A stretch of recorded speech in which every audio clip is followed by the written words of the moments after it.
بسم الله الرحمن الرحيم. اللهم صل على محمد وآل محمد وعجل فرجهم. قال رسول الله صلى الله عليه وآله وسلم: ثلاثة أول من يدخل الجنة. رسول الله صلى الله عليه وآله وسلم دغه روایت کې ارشاد کوي چې درې داسې کسان دي چې هغه ټولو نه اول به خداوند علم هغه کسان بهشت داخلوي. هغوی نه اول کس الشهید فی سبیل الله، هر هغه کس هغه د خدای لارې کې خپل وینه تاله کې شهید شي، خدای لارې کې خپل جان خپل سیلی وي د خدای په حواله کې.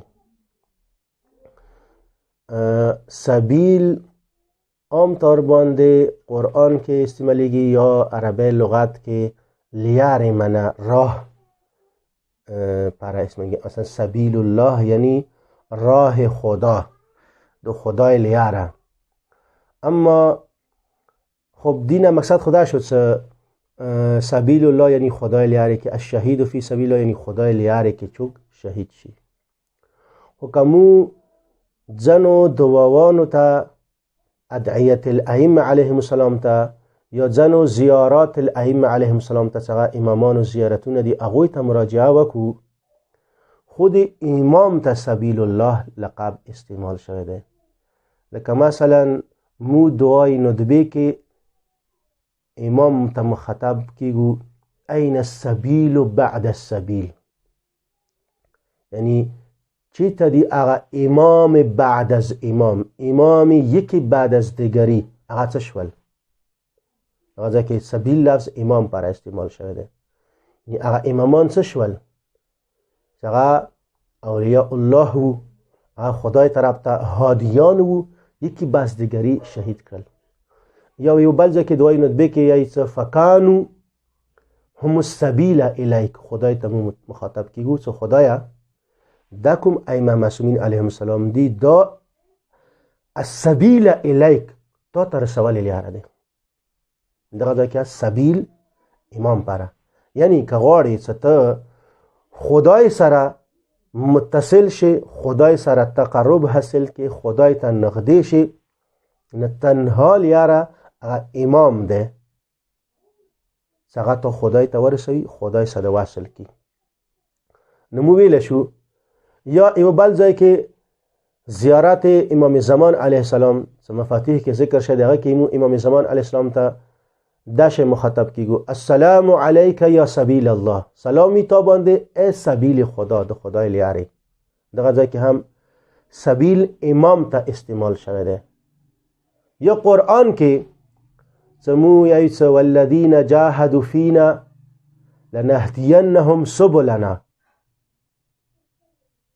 دغه ځای کې کچېرې سبل نه مراد مو لیارې واخلو نو خدای خو یکیو دین دی، یکی و لیاره دی.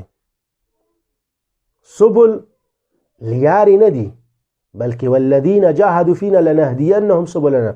چوک چې مو لیارې کې کوشش کوي هغوی ته مو خپل سبل دغه ځای کې مو شو امامان به ورته خپلو امامانو ته به هدایت کوو، خپلو اولیاو ته خپلو انبیاو ته به هدایت کوو. ممکن دی دغه ځای کې مثال. یا هر ځای کې قرآن کې مثال مو ویله شو فی سبیل الله لفظ راغلی دی، مو ویله شو دغه ځای کې مراد امام دی.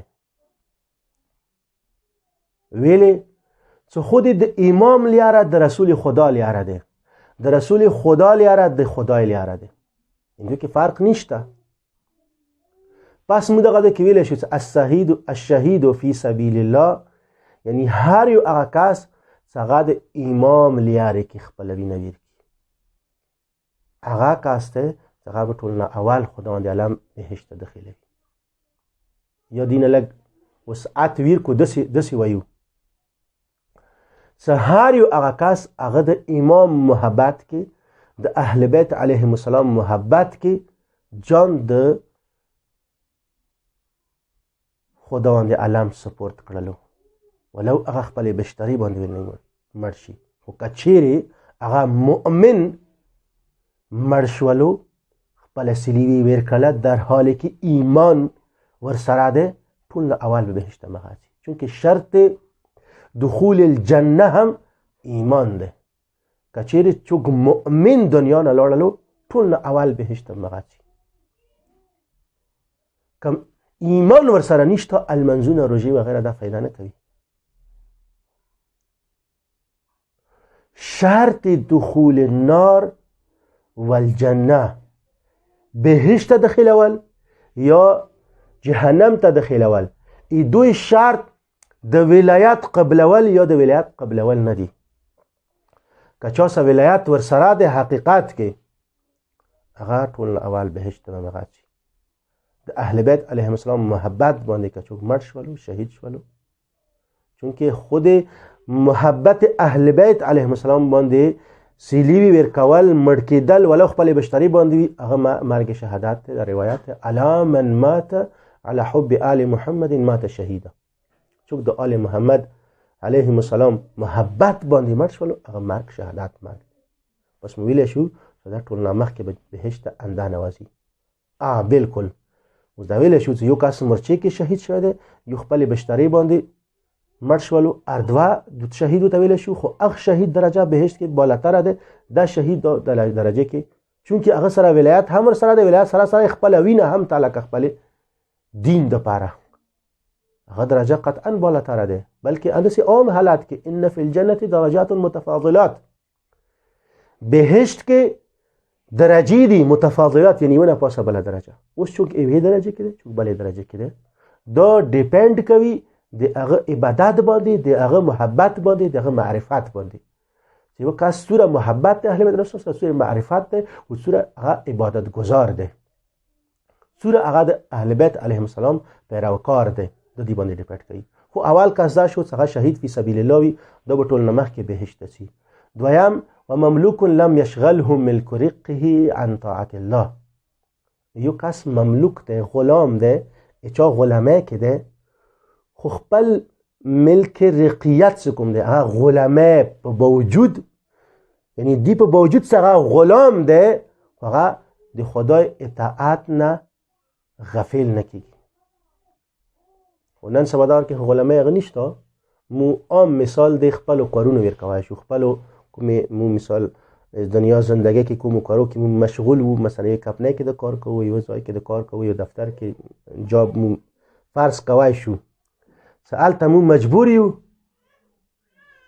یک کپنه کې کار کوي، هغه مجبور دی کوم فکس ټایم دغه ټایم کې په کار ته یک کپنه کار وکړي کنه کوي اوس یو باسي دا کس چې کوم خداوند اعلی سره وعده کړی چې ټول نه اول به بهشت داخلوي، دا ولو هغه دنیوي امور کې مجبور دی او خپل باس طرفه یا خپل کوم مشر دی خپل کوم مشر افسر دی چوک دی بهر حال هغه نه کوم پاسه دی هغه مجبور دی چې هغه ټایم کې دا په کار دی مخبل ډیپټي به طریق احسن انجام کی دی په باوجود صدا د دنیوي امور کې دنیوي کارو کې مشغول دی، خدای عبادت نه خدای اطاعت نه غفل نه کیږي.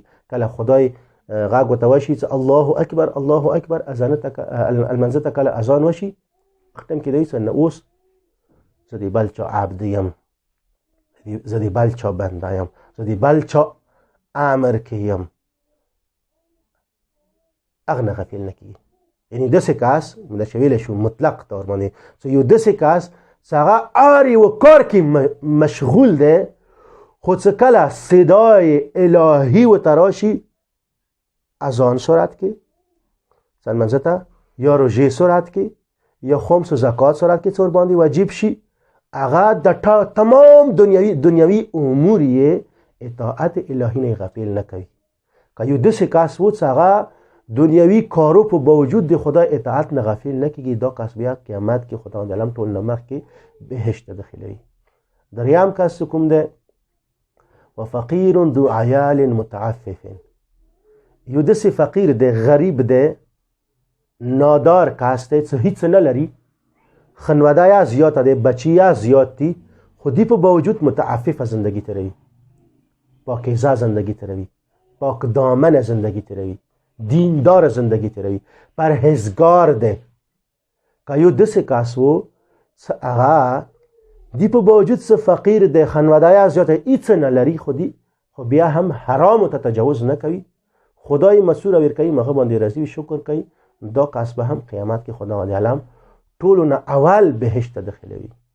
دعا کو چې خداوند علم دغه روایات باندې متعمل کانی توفیق